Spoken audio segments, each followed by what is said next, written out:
the load capacity. Typical commercial is about 450 square feet per square meter, residential is much lower. Data centers used to be 1600, 1550. Now we are going to 2200 2200 plus. So that's where we are going. Also, as Ramya rightly said, this is one industry where you will see, if let's say you talk about a 3 lakh square feet building, for example, a commercial building would have 3000 people working there. Here, if you see, you will have 50 or 60 people. That's the kind of a setup it is. It is mostly the machine, the data halls, everything almost automated. Most of the times, even the lights will be off beyond what is minimal. So for somebody who is not used to it, it's quite scary.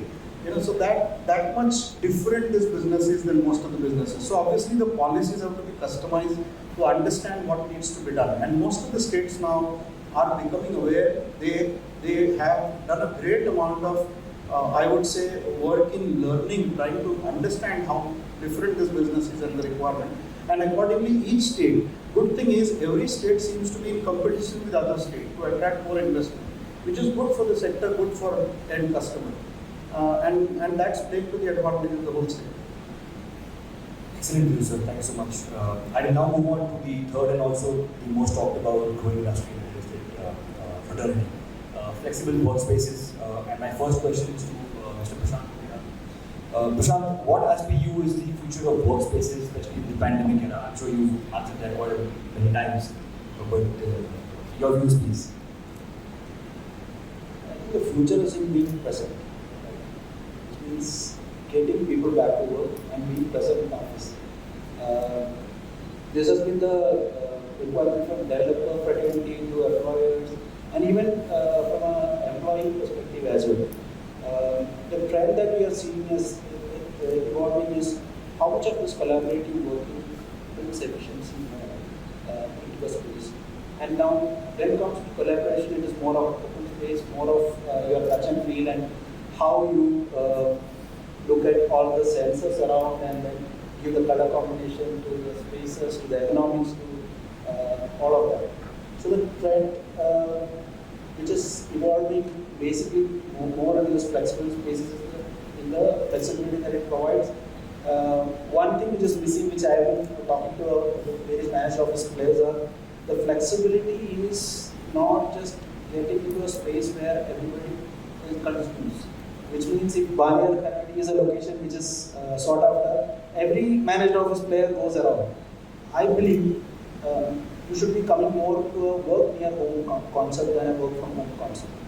Which means it's about bringing them very close to the workplace and give that efficiency to come into work and then bring their productivity. It's not anymore the time card system where you swipe in, swipe out, and based on that you get paid. It's based on the results that it counts. For which a lot of collaboration is required. It doesn't mean that you have to be 100% there in office. It could be 50-60% of the time. But each developer, office players and employers have to provide the convenience to be in and around that space and have that. Most development is east and this Banyan oriented, where if you see why is the development that we are coming up with this Kohinoor Group obviously is closer to a large population of Pune, and that's what I think we will find. Thank you, Prasanth. Very similar to what we call in the flexible workspace industry as the hub and spoke model, is what you mentioned, right? Where you can build closer to people's residences, and then you can obviously have a central hub where central office can be. Nikhil, question to you, similar question to you. Again, the future of workspaces, your views, please. My view on that is the hybrid working is the new future. We have seen during the pandemic per se, many employees have done work from home and they have done quite well. But still some chunk of those employees still don't want to come back to the office. But at the same time, yes, the office spaces are going to stay. So there are many companies who wants to offer the hybrid workplaces. Like few days you work at office, few days you work from home, or we can provide some spaces near, like you said, closer to your home or something like that, So that kind of hybrid workplaces will be a future. That's what I feel. Sure. Thank you so much. Sure. But it was very interesting and I'm really gladdens my heart to this gentleman, Prasanth and Nikhil, especially Prasanth, when he said that if you want to bring the workplace, the office space closer to the residentials. So this is something I have asked the challenge. This is the new challenge that is facing the industry. Everybody. People want to be living in gated communities. People want to have flexi hours. And if they want flexi hours and they want to work from home, how are your offices going to be built? So I think that a very relevant point is to get your offices as close as possible to the workplace. And this is where I think the answer, long-term answer lies is to have that walk-to-work concept. Just digressing a little bit over here, this is something that we at Hiranandan, which is a joint venture with Blackstone, to develop industry and logistics park. Hiranandan is just not a residential development. We build townships, we build a sustainable ecosystem. I think that philosophy or that culture we have migrated onto our industry. We've taken that route to create not just a logistics or an industrial park, but to create a sustainable ecosystem or a township where you have all the essentials. You have your manufacturing facility. We are ready to partner with other developers who can bring in affordable housing, amenities. So I think that therein lies the answer that you need to have an ecosystem where everything is available, that people can, the time to travel to work is lessened. People feel happy that they are able to save that time and spend it with their families. That's very, very important and gives a lot of comfort and happiness and satisfaction. I'll just add to that. One of the concepts in my previous teams should develop was this 5, 10, 15 concept, which means, in 5 minutes are you away from your daily needs, 15 minutes are you away from your weekly needs, and 10 minutes weekly and 15 minutes monthly. How much of that circle that you are in, it gives. Again, goes back to the gentleman who spoke about ESG, right? How you evolve, where there were ponds and people were around the pond and living. Now it is coming that, okay, how closer you are from the workplace or a school or whatever it is, how centered are you around that? That's the point. So, and Kohinoor, which is an industrial hub in Chennai, got the who's who of manufacturing, Nissan, Baker, Mercedes, and all the electronics as well, food spawn, everyone's there. We've got a 300-acre township. It started off as a residential township, then came the industry. We have a school. We have 2 schools in fact. We have a 18-bed hospital which is functional. We have high street shopping. We have affordable housing. We have housing for the blue collar, white collar. We have premium housing for CEOs and CXOs, and you won't believe we even have a 9-year-old gold floor. So actually, when I go to our facility over there, I've stopped staying at the 5-star hotels. I stay at our residential apartments. You can actually see from the apartments people walking, and the families can see until they are actually stepping into their workplace. So that's I think something new that is coming. I think that's where we need help from the government to alert us more time at a faster rate. Excellent news, sir. Thank you so much, Prasanth. Next trip to Chennai, you know where to visit. Prasanth, back to you. We touched upon the flexible workspaces industry, right? And Nikhil also mentioned that hybrid is the future. How does the flexibility affect flexible workspaces or the industry affect conventional leasing? Now, both of you obviously have large developments in your portfolio. There are more coming up also, right? Does it work as an alternative solution? Does it complement you, the flexible industry, or are you designing the buildings to suit more flexible workspaces? your views, either of you, Nikhil, Prashant. It's more complementing than being counterproductive to each other, because objective is the same. Ultimately, everybody wants people to come work and provide an environment which is safer, healthier, and wellness oriented. And while this managed office players or a flexi work players give the opportunity for clients to come in without capex spend, where they just have to take care of their monthly recurring expense. And why even as a developer, to us also clients come and can you invest in capital? Some of it, if you partner with some players, we say, okay, you deal with this, rest of it we can deal with it. And the other trend is why I'm saying this is complementing this. As a developer, one factor which we are seeing post-pandemic is owning an office. About 35% of our sale in one of the flagship projects came from end users who put their money in to own their office. Why? Because the uncertainty while that has made people to own a house. There's owning an office for an entrepreneur who has come to the next level and need, so that they have the sense of security that I will hold it. It's not like anymore, I can't pay the rent and then let me renegotiate with the landlord. Nikhil, anything you want to add on that? That yes, flexible workspaces are actually complementing the conventional leasing, as you both have rightly said, and it not only provide alternative for the end user, as you rightly said, but also the developers like us. Like we can offer lots kind of flexible workspaces, like starting from 500 square foot, 1,000, 5,000, 6,000, 10,000, whatever it may be. So yes, it actually complements to the conventional. Sure. Thank you so much, both of you. Another area which is getting increased attention from the flexible workspaces is the tier 2 markets, right? And why, according to you, are tier 2 cities witnessing a rise in the office markets? Prashant, your views? A billion-dollar company Zoho is operating from Trichy,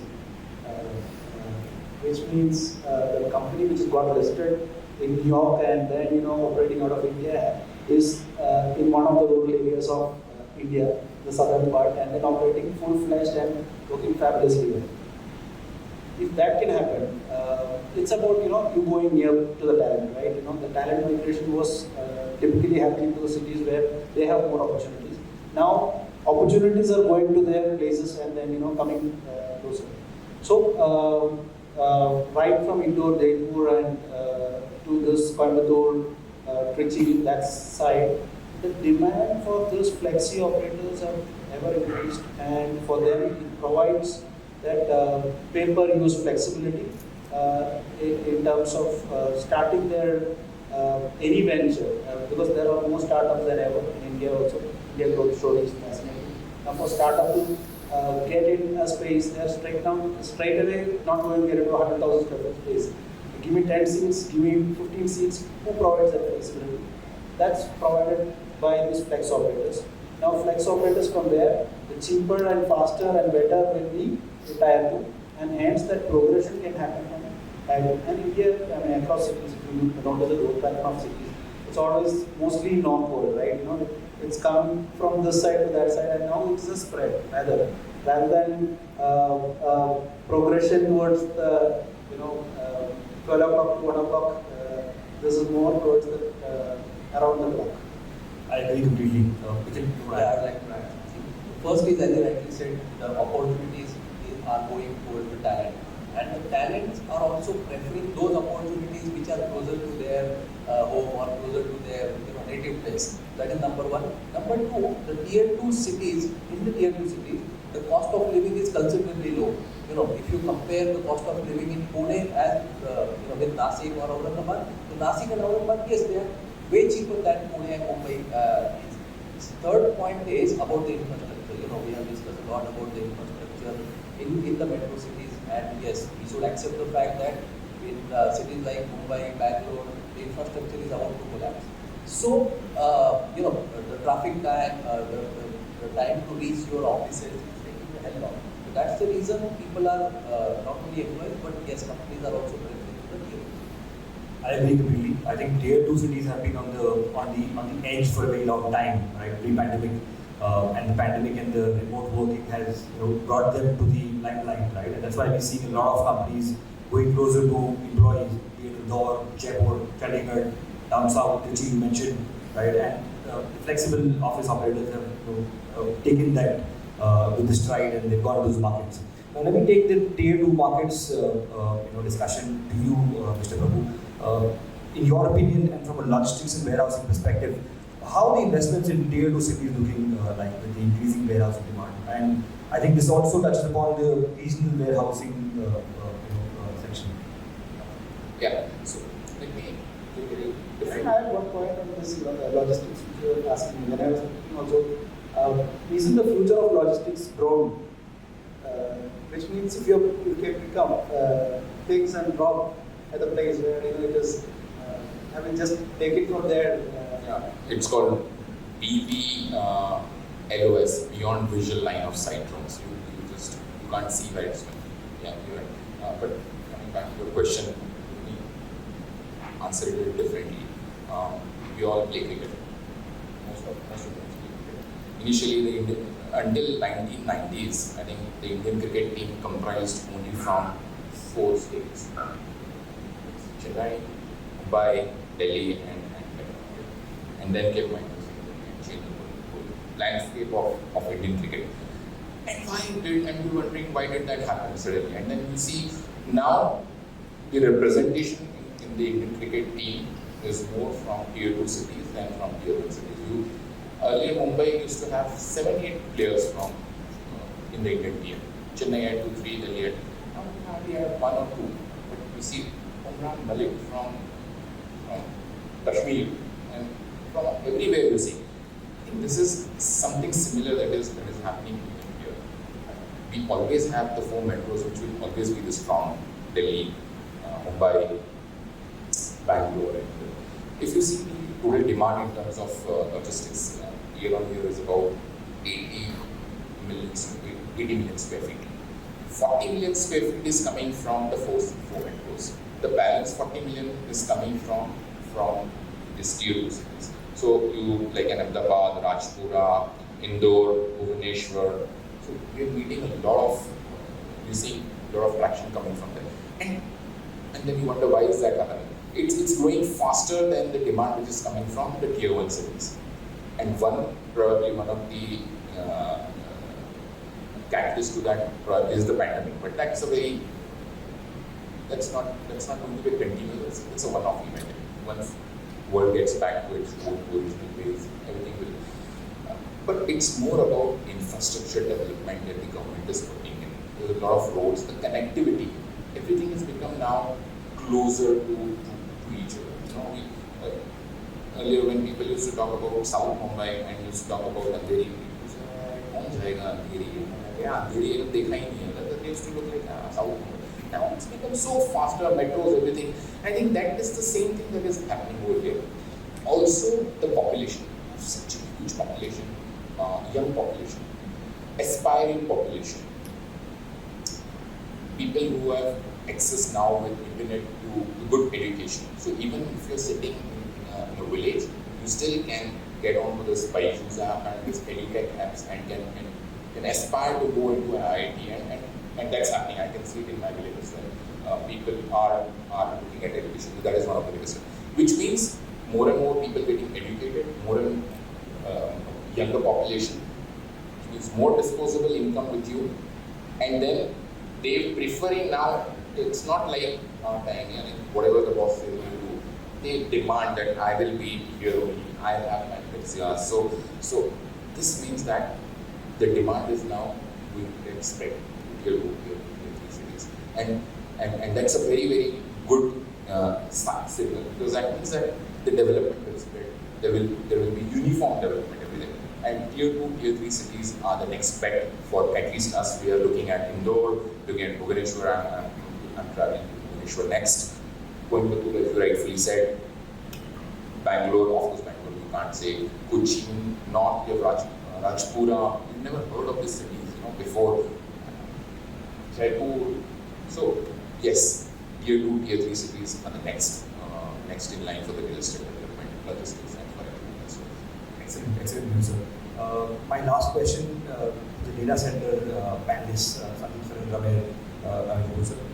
Hyperscalers used to be big co-location clients and probably are still too, but they are also self-building.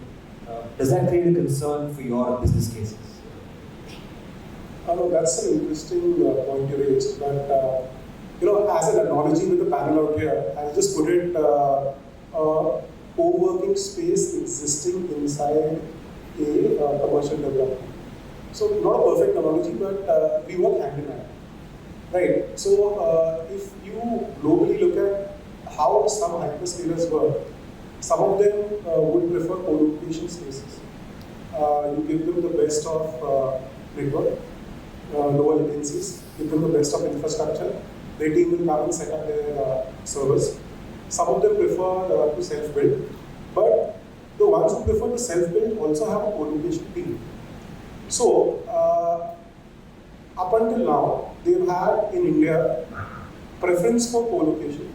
They have explored self-build, but it remains to be seen as how they can overcome the local challenges which exist. At the same time, globally, if they have 50-50 in India, probably they would be at a 10-90 to a 20-80. I'm borrowing words literally from Sandeep this morning. We were having the discussion, so pardon me. There is a peaceful coexistence as well as what we can offer to them if we can offer a good product in time. Time being of the essence because, in India, land, title and possession are two different things. The owner of the land may not be in possession of the land. So getting through that hurdle, as well as approvals. Now approvals, there have been inordinate delays in some projects for getting approvals. But somehow it's also depending on the operator, how do you represent to authorities, what do you want? So we've had, the likes of Hiranandani working together with the likes of entity and representing to entity STD, other controllers, representing to the government that this is what we want. Government has been proactive, state governments have been very proactive with this. So where I'm getting to is that there's a peaceful coexistence. There is a lot of, the number I was telling you about 3 gigawatts or 3,000 megawatts in the next 10 years is net of self-build. Right, so there is ample opportunity, and even if you are at a hyperscale location, they work in a triangle where they would have a availability region. Have 3 vertices of the triangle 15 to 20 kilometers apart as availability zones. If you are in the availability zone and you are within 4 kilometers, your site will be suitable for a disaster recovery because they would work on a parent-child model, and also they have ever-expanding needs. So the theme which is emerging, in today's discussion, I can say that you have 3 Indias. One of the overhang of the colonial past. One is India, third is Bharat. The biggest opportunity in India is Bharat now. That is where all the infrastructure is moving to. Logistics will enable them to order state-of-the-art technology at their doorstep. Co-working will enable them, and office spaces will enable them to work from tier 2 cities. Data centers and lower latency signals and transmission will be enabling them to work from home or work from a location. Now, the Facebook signal which we get in India is still coming from Singapore. With the government regulations coming in, if it does happen that you have data localization norms kicking in, 150 megawatt from Singapore will need to be transferred to India. What we can offer them is the lower latency environment and a safe environment to work in. And they would have the requirement of coming closer to the customer. OTT players need to be in consumption hubs across the country. So they need to have presence in a data center, because if a particular movie is being consumed on a Netflix or a Hotstar, they need to be running the signal closer. So we are all moving to lesser of storage in our houses. You store your photos in the cloud. You have your team meetings on Zoom and Teams. You would have storage of your data as well as the apps which process the data in a third-party environment. which the safety and security is ensured. All this is making a very seamless work environment, and India is also evolving from working endless hours in offices to striking a balance between work and life. Work is not equal to life. That is not work-life balance. So we are slowly evolving into that one. Prashant, any closing remarks? Rami has left nothing to speak more. So, just a couple of things. No. I was saying in a manner that you have beautifully covered. So, just a few things. What companies like us bring to table is a unique blend of being a multinational yet a local company. As Jack Welch used to say, he would like GE to be seen as a nimble elephant. You are elephant in size, but as nimble as cat.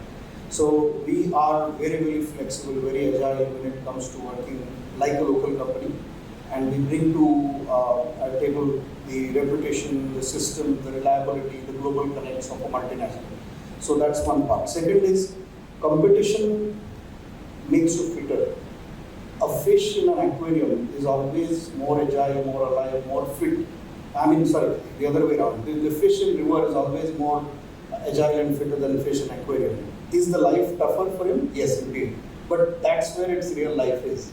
And therefore, for real players who are ready, who want a bigger challenge, and who are confident that we will win there, are looking forward to it. So when the customers build their own, when there are more players wanting to build for them, we see that the level field of a game is increasing, and that's where the fun is. That's where the efficiency, innovation, like I said earlier, will be more encouraged.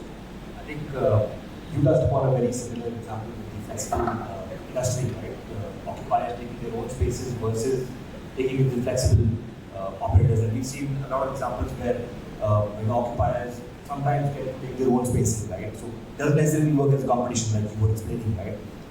For flexible operators. Yeah, so see, if I offer the same quality of product which they would expect from their own internal teams, and I offer it to quicker time, I'm sure of getting my product leased as well as there being an offtake. And at the end of the day, I need to be pretty particular about operations and offer them a 24/7 safe environment. The idea about the design, as Sandeep touched upon, that it's ever evolving. So you need larger racks which are denser. So all these future ready designs, as well as an operations team, a development team to have it in quick time, deliver it in quick time, as well as an operations team to manage it. I'm sure serious players will emerge at the end of getting the product leased, as well as if I just throw some numbers on the revenue versus cost dynamics.